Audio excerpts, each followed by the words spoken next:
오늘의 자료는 송탄 장로교회 권혁철 목사님의 지난주일 설교문입니다.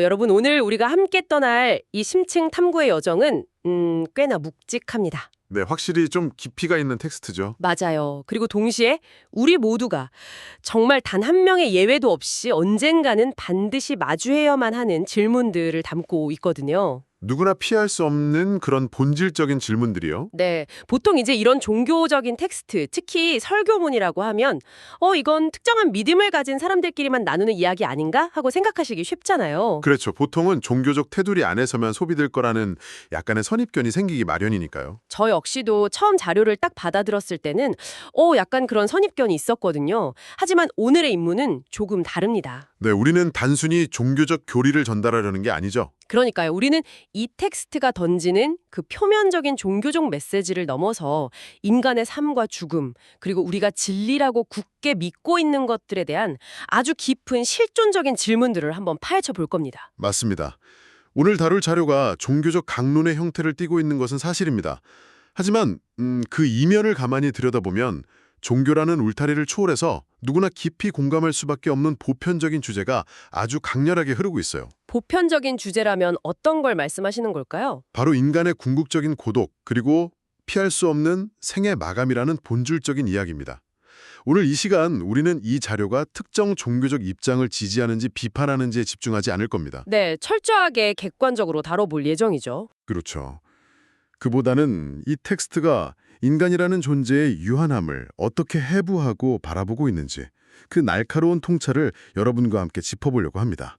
자, 이 부분을 한번 파헤쳐 볼까요? 텍스트의 초반부에 아주 시선을 확 끄는 인물이 하나 등장하잖아요. 네, 흥미로운 전개였죠. 기독교 성경에 나오는 예수의 제자 중 한 명인 도마라는 인물인데요. 잠깐만요. 제가 알기로 이 도마라는 사람은 보통 의심 많은 도마로 널리 알려져 있지 않나요? 맞습니다. 종교적인 관점에서는 흔히 믿음이 부족한 사람의 대명사처럼 쓰이곤 하죠. 그런데 이 자료에서는 그 서사를 완전히 뒤집어서 묘사하고 있더라고요. 바로 그 지점이 이 텍스트가 가진 아주 독특한 해석입니다. 텍스트는 도마를 단순히 믿음이 없는 자로 치부하지 않아요. 오히려 제자들 중에서 가장 합리적이고 과학적인 두뇌를 가진 인물로 재평가하고 있습니다. 감정에 휩쓸리지 않는 이성적인 인물로 본 거군요. 네, 누군가 내가 먼저 가서 너희가 있을 곳을 마련하겠다고 할 때 다른 제자들은 그냥 분위기에 휩쓸리거나 무턱대고 고개를 끄덕였을지 모릅니다. 좋은 게 좋은 거다 하고 넘어갔을 수도 있죠. 하지만 도마는 어디로 가시는지 우리가 알지 못하는데 그 길을 어찌 알겠습니까? 하고 아주 직설적으로 따져 묻거든요. 그러니까요. 내 인생을, 내 존재를 걸어야 하는데 그냥 덮어놓고 믿을 수는 없다는 거잖아요. 정확합니다. 이것은 맹목적인 믿음에 대한 거부입니다.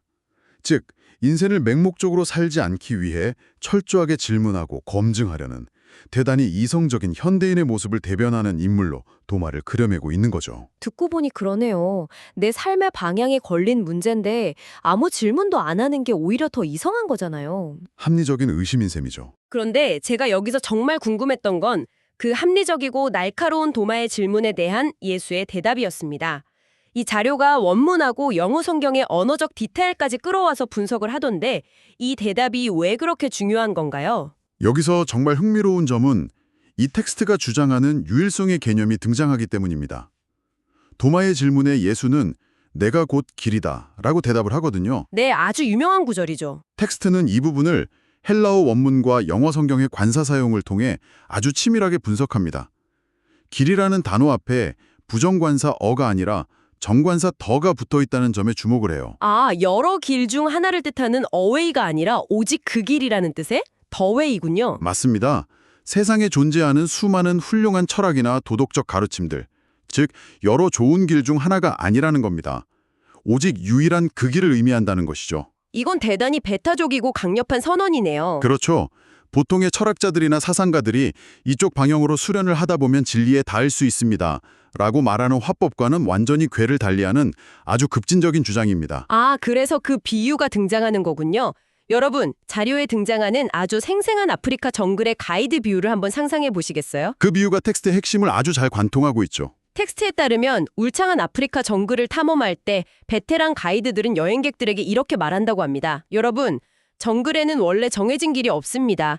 지금부터 내가 밟고 지나가는 곳, 내가 곧 길이니까 무조건 내 발자국만 따라오십시오. 저를 놓치는 순간 여러분이 살 확률은 거의 없습니다. 라고 덧붙이면서요. 이 비유가 참 기가 막힙니다. 방향을 알려주는 지도 제작자가 아니라 자기 자신이 생존을 위한 루트 그 자체라고 선언하는 거잖아요. 정확한 비유입니다.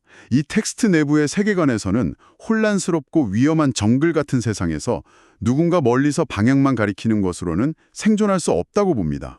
스스로가 길 자체가 되어서 앞장서는 존재가 필요하다는 논리군요. 네, 그런데 이 정글 가이드의 비유는 우리가 이 세상을 살아가면서 무언가를 안다고 믿는 그 오만함, 즉 알매 착각이라는 다음 주제로 우리를 아주 예리하게 이끌고 갑니다. 알매 착각이라. 잠깐만요. 우리가 학교에서 배우고 책을 읽고 논리적인 사고를 통해서 나름대로 지식을 쌓아간다고 생각하잖아요. 도마처럼 합리적으로 따져 묻는 것도 결국 그 지식을 얻기 위함이고요. 현대인들이 가장 가치를 두는 지적 활동들이죠. 그런데 이 자료는 우리가 가진 그런 지식들이 사실은 대단히 표피적일 뿐이라고 꼬집습니다. 텍스트는 명민한 두뇌나 지적 훈련만으로는 결코 도달할 수 없는 알매 영역이 있다고 강하게 주장합니다. 맞아요. 저는 이 부분에서 자료에 인용된 두 분의 고백이 정말 뼈를 때리더라고요. 청취자 여러분도 아마 각자의 전문 분야가 있으실 텐데요. 자료에 보면 30년 동안 교직에 몸담았던 선생님이 은퇴하시고 나서야 이렇게 고백을 하십니다. 아, 이제야 교육이 무엇인지 진짜 알게 되었다고요. 30년을 가르치셨는데도 말이죠. 더 놀라운 건 무려 40년간 목회를 하신 목사님이 은퇴를 앞두고서야 이제야 목회가 뭔지 아주 조금 알겠다고 하신다는 거예요. 평생을 바친 전문가들조차 생애 후반부에 가서야 진짜 알을 깨닫는다는 거네요. 지지고 볶아되는 삶의 현장에서 깎이고 부서지는 시간들을 온몸으로 견뎌내야만 비로소 깨달을 수 있다는 거죠. 방금 말씀하신 그 지지고 볶아되는 삶이라는 표현이 핵심입니다.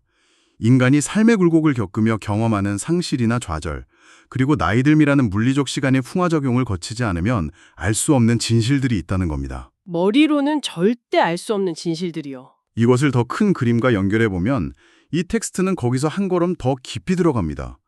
우리가 일상에서 아등바등하며 좇는 돈, 명예, 알량한 지식 같은 삶의 거품들을 모조리 걷어냈을 때 우리 존재 밑바닥에 남는 가장 원초적이고 물리적인 진실을 마주하게 하는데요. 아, 그게 바로 자료에서 말하는 제1원칙이군요. 네, 맞습니다. 제1원칙, 뭔가 과학 용어 같기도 한데 이 자료가 말하는 인생의 제1원칙이라는 게 도대체 뭡니까? 아주 서늘하고도 명확한 명제입니다. 인간은 반드시 죽으며 그 길은 철저히 고독하다. 인간은 반드시 죽으며 그 길은 철저히 고독하다. 이 문장이 주는 무게감이 장난이 아니네요. 잠시 멈춰서 생각할 시간을 주게 만들 정도로 묵직하죠. 우리가 평소에는 이 원칙을 어떻게든 잊어버리려고 길을 쓰며 살아가잖아요. 어떻게든 덜 고독하려고 인맥을 만들고 어떻게든 죽음을 미루려고 의학에 기대고요. 현대사회의 모든 시스템이 사실상 그 제1원칙을 감추는 데 집중되어 있다고 해도 과언이 아닙니다. 그런데 이 제1원칙을 설명하기 위해 자료가 들려주는 한 여성 의사분의 일화는 정말 너무 충격적이어서 할 말을 잃게 만들더군요. 인간이 스스로 구축한 안락함이라는 성벽이 죽음이라는 궁극의 고독 앞에서 얼마나 무력하게 무너져 내리는지를 보여주는 아주 극단적인 사례죠. 청취자 여러분, 평생을 의료계에 종사하신 90대 중반의 여성 의사분의 이야기입니다. 이분은 돈과 명예, 모든 것을 다 가진 분이었어요. 남부러울 게 없는 삶이었죠. 심지어 노후를 보내기 위해 들어간 요양원조차 남편이 세운 곳이었고 두 딸이 그곳의 원장이었습니다. 완벽한 VIP 대우에 최고의 의료진이 가족들의 완벽한 돌봄 속에 있었던 겁니다. 죽음과 고독을 방어할 수 있는 최고의 요새를 구축한 셈이네요. 그런데 어느 날 이분이 스스로 곡기를 끊어버립니다. 아사, 즉 굶어 죽는 것을 선택하신 거예요. 주변에서 얼마나 만류했겠습니까? 목사님이 찾아가서 제발 식사를 하시라고 설득을 하는데 그분이 벽을 향해 돌아누우며 이렇게 말하고 입을 닫아버립니다. 삶이 지겹습니다. 더 이상 버틸 수가 없습니다. 하루를 사는 것이 고통입니다. 내버려 두십시오. 그리고 정말 며칠 후에 세상을 떠나시죠. 네. 참으로 아이러니하고도 잔혹한 현실입니다.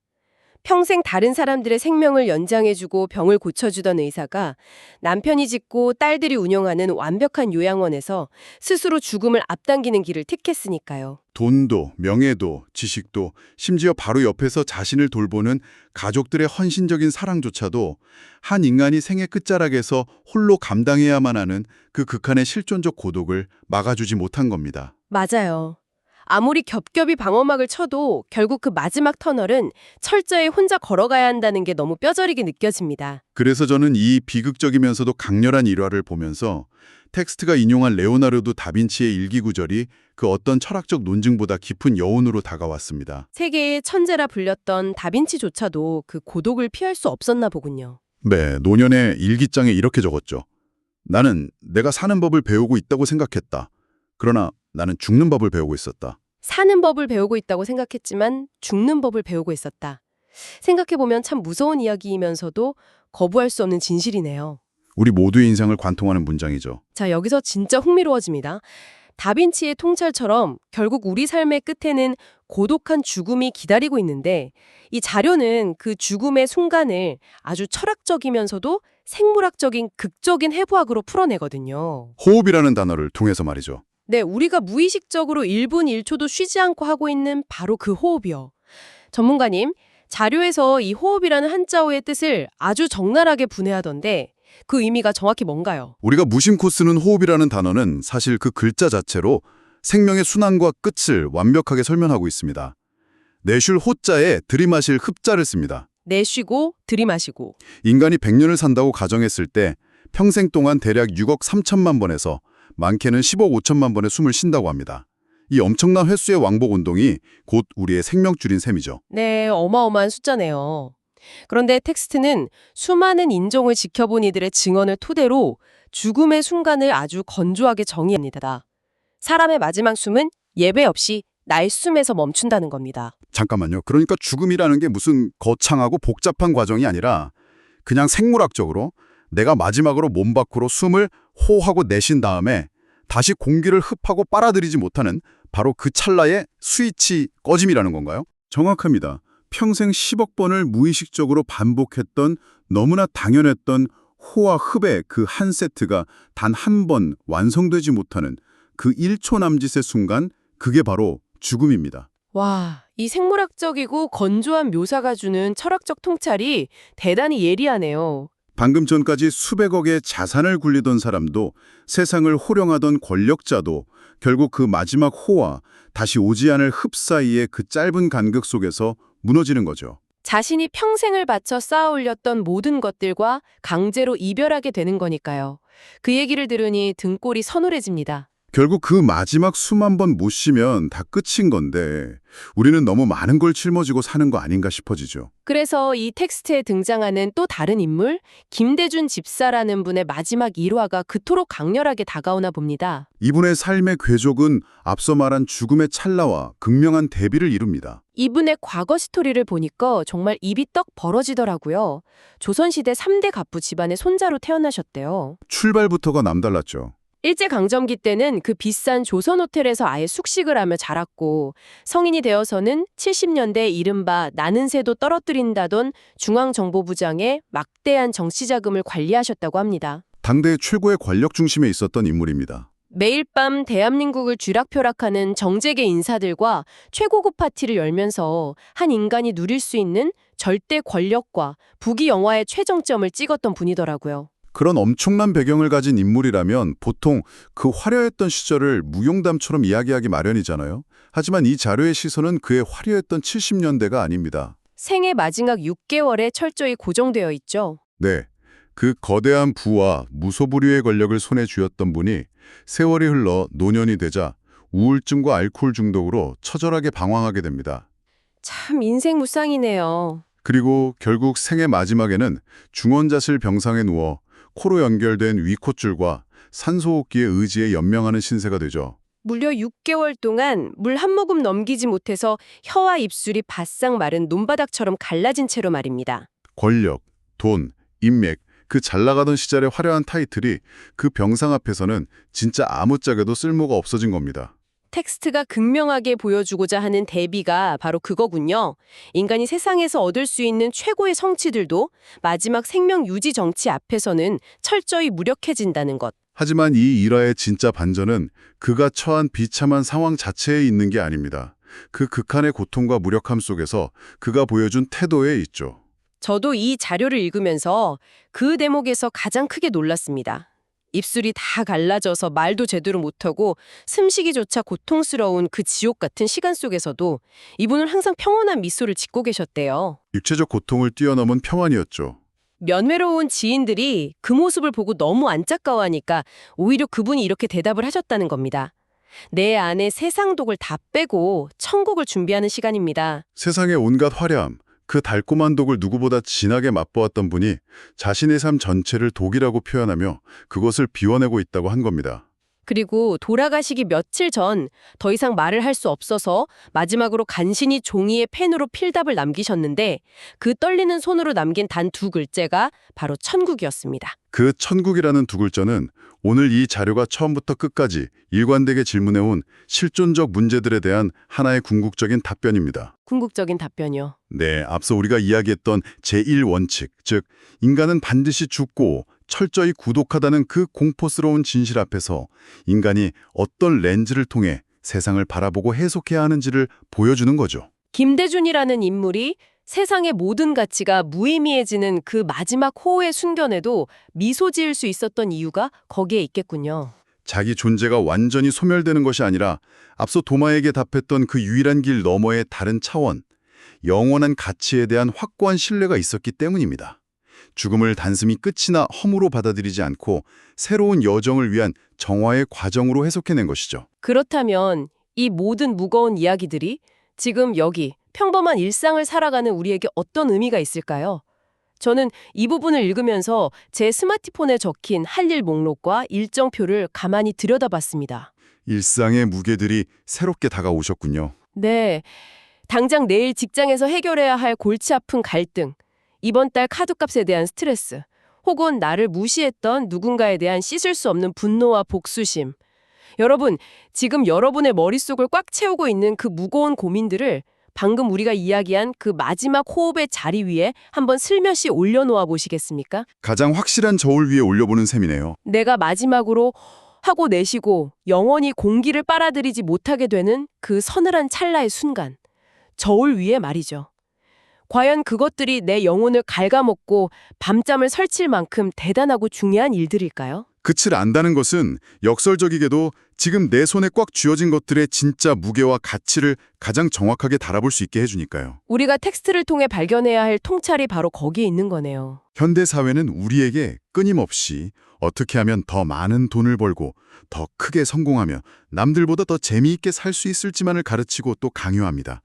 하지만 정작 우리 삶의 가장 확실하고 피할 수 없는 종착지인 늙음과 죽음에 대해서는 알려고 하지도 배우려고 하지도 않죠. 불길하다며 눈을 돌려버리기 바쁘니까요. 하지만 끝을 바라보고 그 피할 수 없는 끝의 관점에서 오늘 나의 하루와 나의 선택들을 거꾸로 재조명해 볼 때 비로소 우리는 내 삶의 진정한 의미를 발견할 수 있습니다. 피할 수 없는 제1원칙을 회피하는 게 아니군요. 네, 오히려 똑바로 직시하고 껴안을 때 우리는 거품 낀 세상의 가치에 휘둘리지 않고 오늘 하루를 가장 본질적으로 꽉 차게 살아갈 수 있는 지혜를 얻게 되는 것입니다. 죽음을 기억하는 자만이 오늘을 제대로 살 수 있다는 아주 역설적인 진리입니다. 그래서 오늘 이 깊은 탐구의 끝에서 여러분께 아주 도발적인 질문을 하나 던지며 마무리하고 싶습니다. 다빈치의 그 통찰과 연결되는 질문이겠군요. 맞습니다.